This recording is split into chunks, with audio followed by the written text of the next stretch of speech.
Dans le nord-est des États-Unis, l'hiver a été particulièrement rigoureux cette année. Et si les New-Yorkais attendent le printemps avec impatience, 150 km plus au nord sur la rivière Hudson, l'ambiance est bien différente.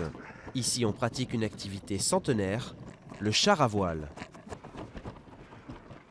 Il y avait 60 cm de neige il y a 3 semaines. Ensuite, ça s'est réchauffé et la neige a fondu avant de geler à nouveau. Maintenant, la couche de glace fait 30 cm d'épaisseur. Les conditions sont parfaites. Ces bateaux des glaces ont vu le jour vers la fin des années 1800.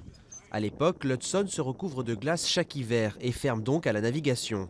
Rapidement, de grandes familles locales, comme celle du président américain Franklin D. Roosevelt, s'affrontent dans des régates à grande vitesse. Mais les hivers de plus en plus tempérés ont réduit les occasions pour ces passionnés de sortir leur bateau. C'est un sport très décourageant, il n'y a que des vrais passionnés. Personne ne planifie vraiment quoi que ce soit, on entrepose les bateaux dans une grange, et il y en a encore que je n'ai jamais vus. Ils viennent tout juste d'être construits et ils se retrouvent ici. C'est génial. Taillé pour la course, le char à glace fut pendant un temps considéré comme l'engin le plus rapide au monde. Les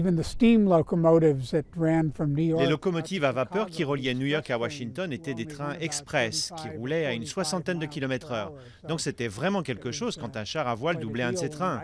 D'ailleurs, cela arrivait assez souvent sur l'Hudson. Aujourd'hui, la rivière est navigable toute l'année grâce au travail des brise-glaces. Mais pour ces passionnés de char à voile, le printemps devra encore attendre.